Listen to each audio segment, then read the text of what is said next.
fase, det er vækstfasen. Her der vokser cellen så større, og samtidig med at den vokser så større, så danner den også flere mitokondrier og ribosomer og andre nødvendige cellestrukturer.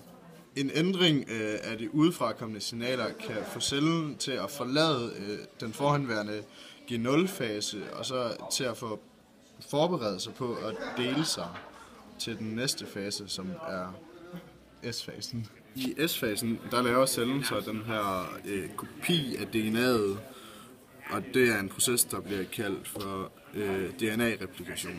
Og den her fase, den går så ud på, at cellen gør sig klar til at dele sig. Ja, her i den tredje fase, der tjekker cellen så, om kopieringen af DNA'et det har foregået korrekt, og for at tjekke, om den er helt klar til at dele sig. Og hvis at cellen så opdager, at der er gået noget galt i den her fase, så vil den enten forsøge at reparere fejlene eller begå selvmord. Hvis der ikke opdages fejl i cellen, så går cellen videre til M-fasen. Og i M-fasen, der deler cellen sig i 2 datterceller, og den proces, den kalder man så for mitose.